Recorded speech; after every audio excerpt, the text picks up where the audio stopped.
Welcome back. This is Riders of the Dawn. This is Stu. This is Jay.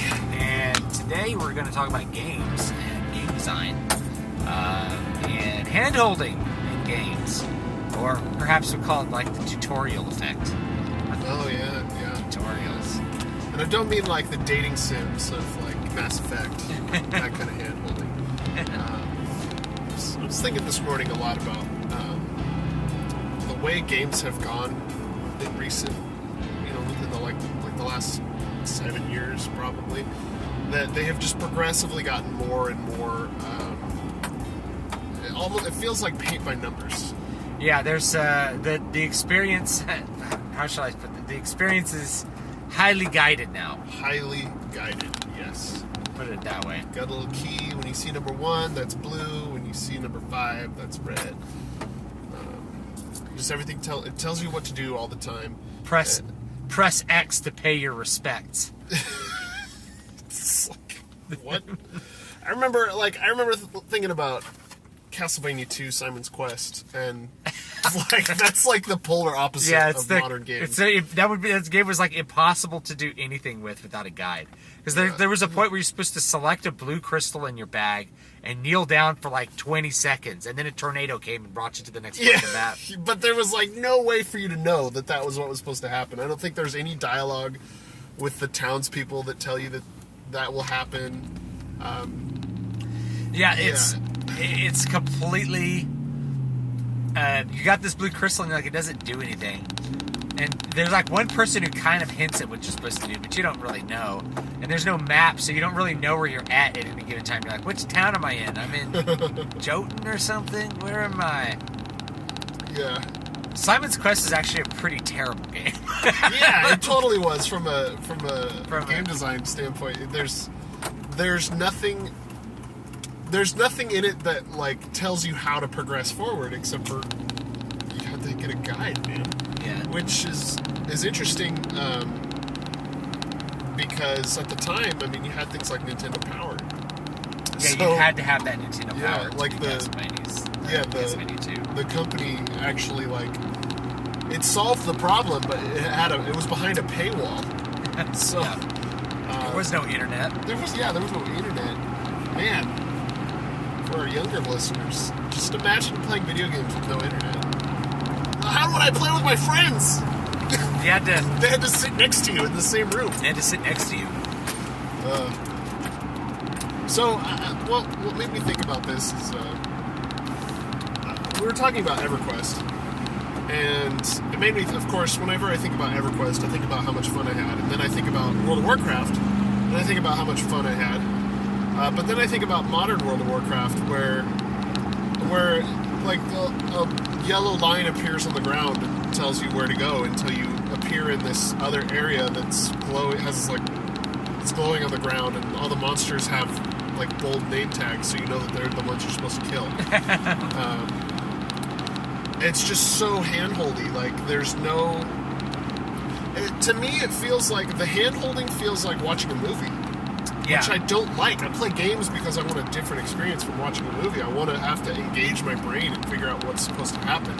I don't just want to mindlessly grind because they told me that that's what I was supposed to do so that I could get 50 gold from this quest.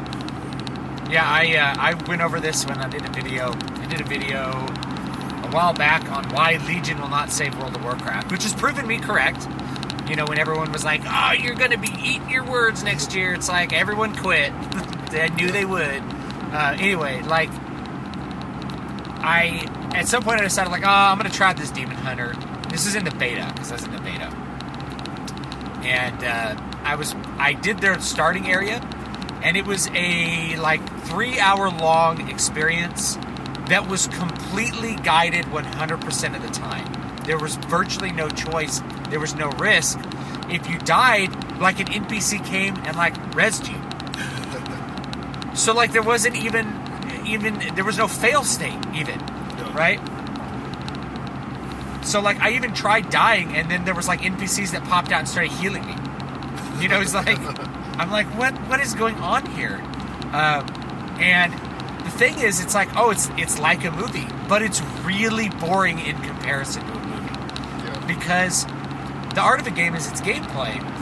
And when you're watching a movie is attempting to entertain, move, and stimulate you at all moments. Yeah. And having a video game where you go through, press X, walk around the room pressing X, or like walk around the room right-clicking on this, right-clicking on that.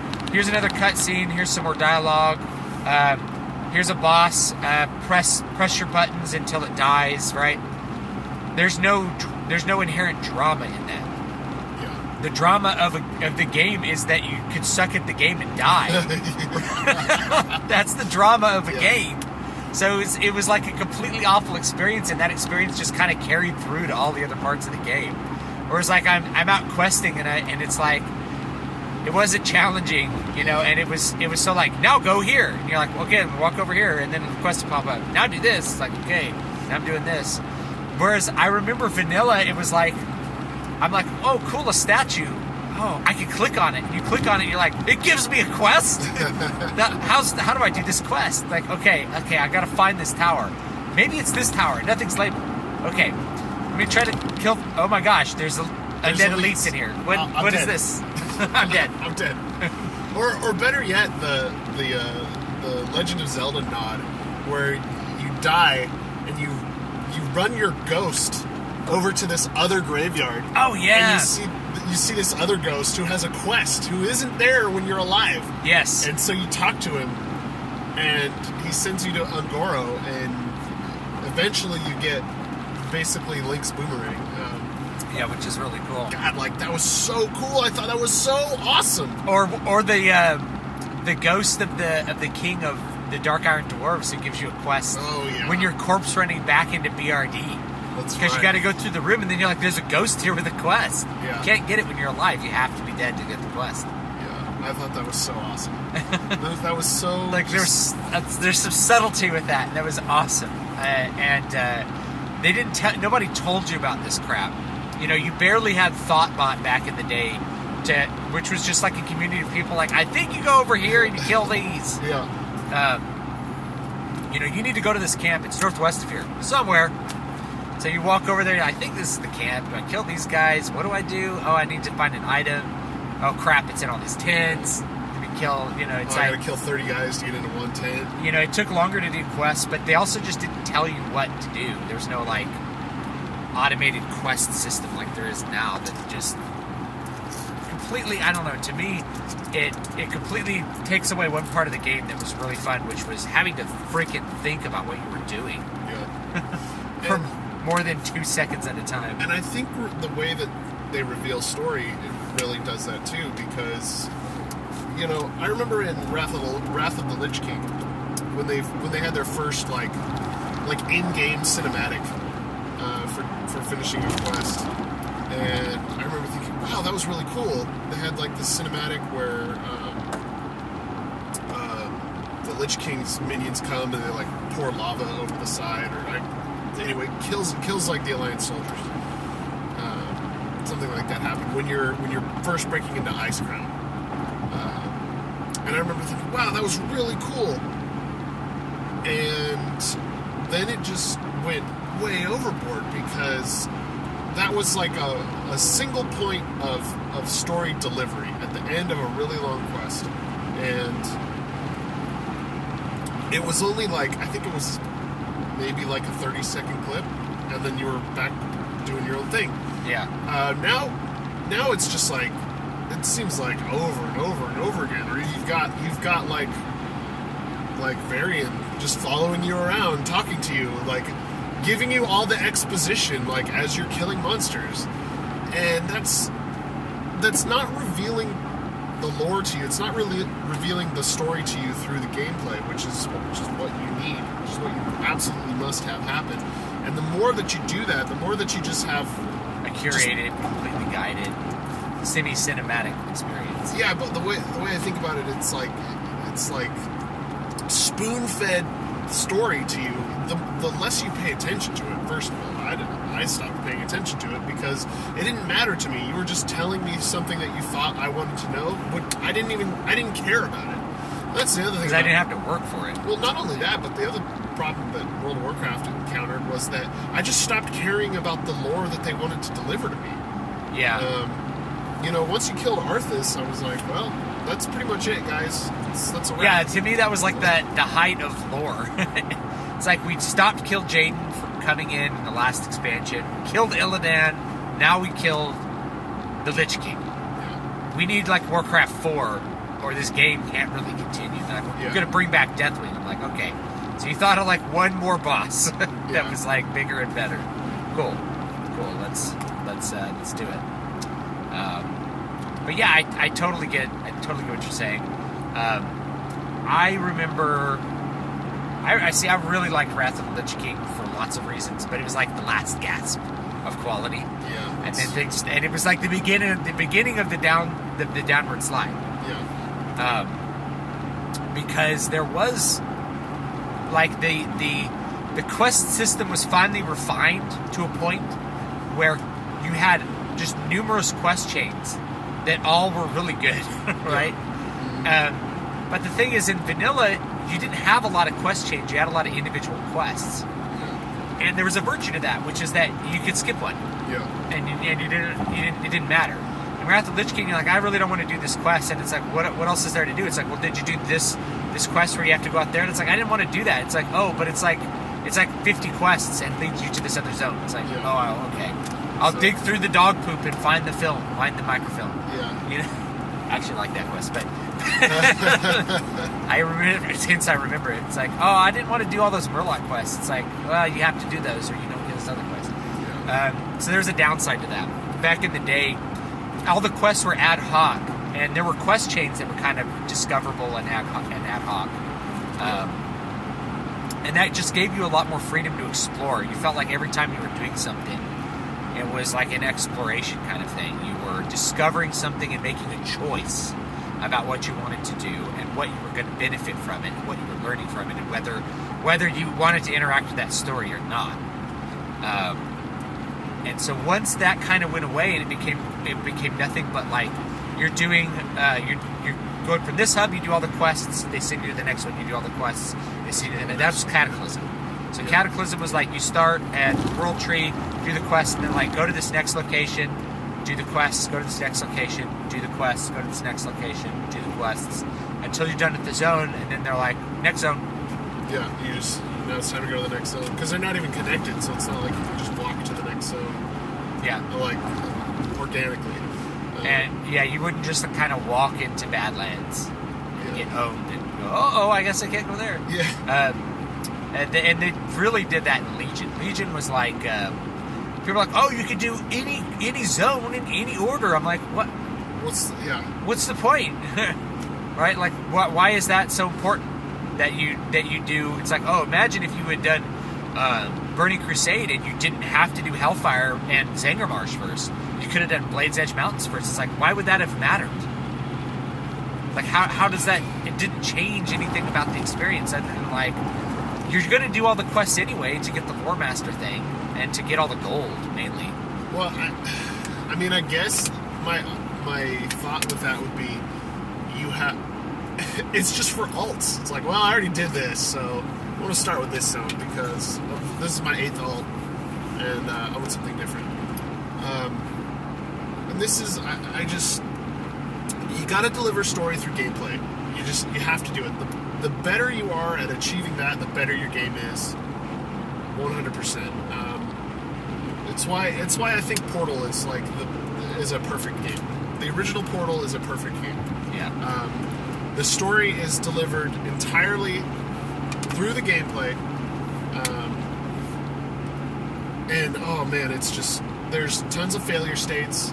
It's fun, and it's short. So you can do it in a single sitting, or you can do it in small bites.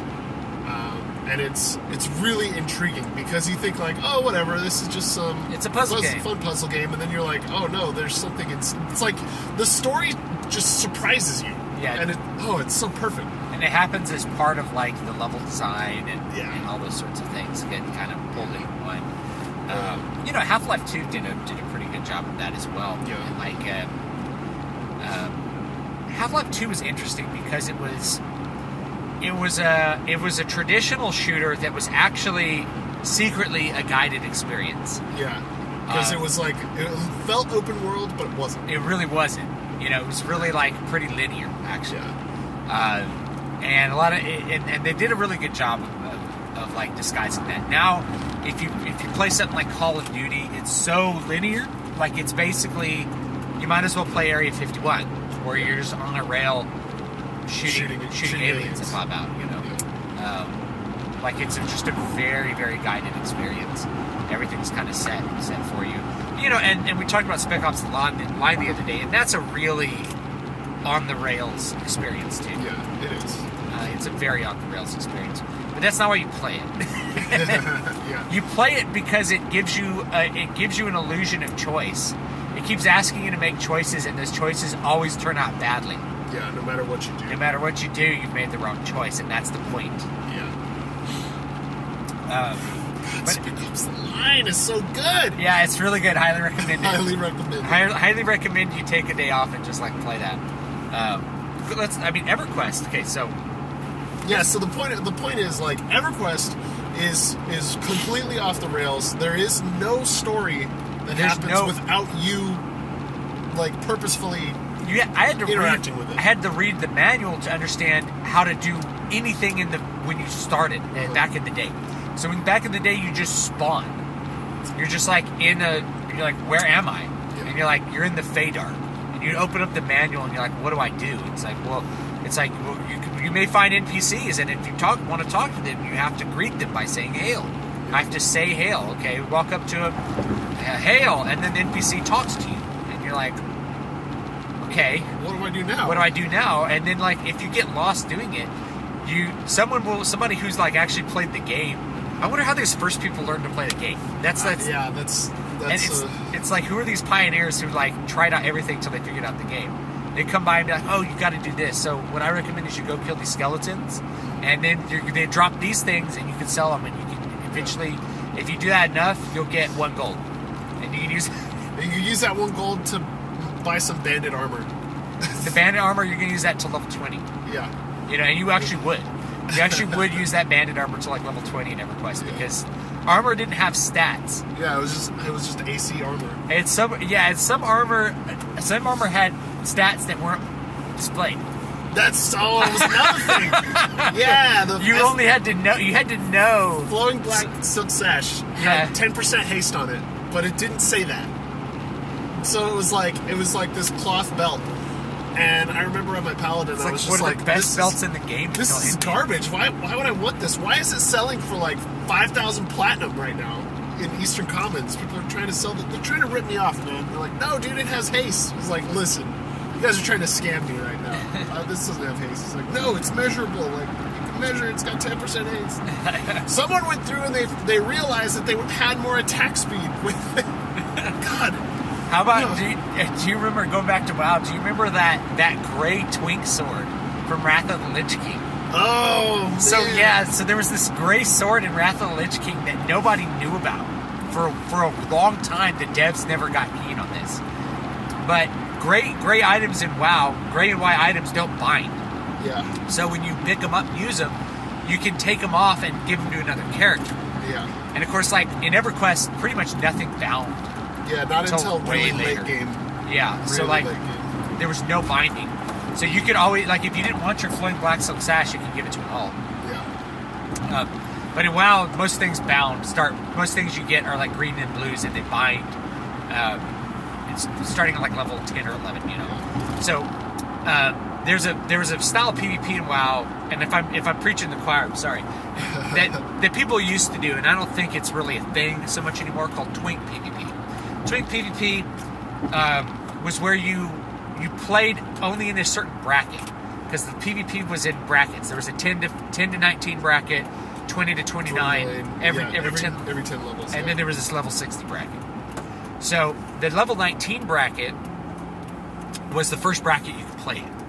So you got this gray sword in Wrath of the Lich King. It was a 2-handed claymore that didn't have a level requirement. Somehow this got through development and nobody checked on it because it was a gray. People would get this gray, and it dropped off this elite. right? And it was a grade that vendored for like 5 gold, and that was the point of it.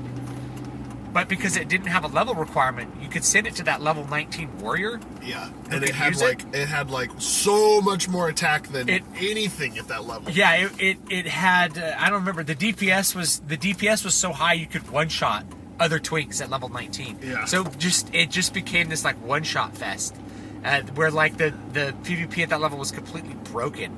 But you wouldn't know it because you'd pick it up and you're like, well, this is vendor trash, because you'd been trained to just vendor anything that was gray. Yeah. Because they tell you if it's gray, it's useless. Yeah. It's meant to be vendored. You pick it up and you sell it to a vendor. That's the point of it. But that was one where you could actually use the weapon, and it was really good. And there was actually in vanilla there was actually numerous gray weapons that were really good at various levels. So there was like a gray crossbow you could use as a hunter that had a level requirement of like level 41. Yeah. But was a level 60 item. Huh. And you could use it. Interesting. Yeah. So it was actually like pretty decent at level like 41. And so something that I'm seeing about gaming trends, especially recently, is that the player base is moving away from the guided experience in a lot of cases. They're moving towards games that have less story because story has become so cumbersome. Yeah, and it's they respond to the design decision by seeking games that don't have a story. Yeah. Because the story is stupid and getting in the way of it's not fun. And I see this especially with how much competitive gaming has taken off, and how much people like to play competitive games. Because if you're playing a competitive game, you don't have time for story. All you have time to do is play the game. You see this with like StarCraft 2. You see it this is really interesting. So League of Legends has for years tried really hard to have lore about all their characters, and yeah, and they do spend a lot of time writing lore about their characters, and certain people care about it. The professional guys don't care about it. I don't care about it. Because when you go to play League of Legends, you just want to play the game. So there was a certain point, I think maybe 2 years ago now, maybe it was more recent than that, where Riot just came out and said the lore doesn't matter. Like we can't figure out how to make this like realistic, realistic or make you feel like it could be real. Yeah, make it feel real. Like or so all of the lore is just exists outside of the game. Like we'll write about it because some people like it, but it has nothing to do with the game anymore. Which I think was a really great decision, because they, like I said, there's Tumblr boards like set up that only talk about League of Legends lore. Like there are some people who are really into it. But when you're playing the game, you don't care. Yeah, that doesn't interact. You don't interact with that. Yeah, and one thing I like about I started playing Overwatch again because I think it's really fun. And one thing I really like about Overwatch is there is a story, but you can't experience it without playing the game. And the only time you actually ever experience the game, the story, is through flavor dialogue that happens in the spawning area between characters. That's the only time you ever interact with it, because two characters will talk about something and you're like, what? What are they talking about? And they're talking about like the old days when they were in this like secret Overwatch organization and doing things. And recently, actually, I just found this out because I just started playing again. They actually have PvE encounters where you can play with other players and do like PvE missions for loot boxes. And I thought that was interesting. I don't know how popular that is, but it's another way for you to experience the story. Because they talk about it, but it's only through the gameplay, because it's 100% gameplay the whole time. Yeah, I should stop. Like we're out of time, but I meant to talk about Legend of Zelda: Breath of the Wild. Dude, it's great. Like I got it the other day for my Wii U. I didn't get it. I don't have a Switch, and now I kind of wish I bought a Switch. But anyway, doesn't hold your hand. It just like you begin, and then there's an old man who tells you like, oh yeah, I just hang out here, and then you have to go explore for a while before you even begin knowing what's up. Well, let's because we can talk just about sandbox games. Let's talk about that this afternoon. All right, yeah, we'll talk about it. We'll talk about it later, guys. We appreciate you listening. You can find me at dvspress.com, davidbstewart.com. You can find me at matthewjwellman.com, and we'll talk to you guys later. All right, have a good one.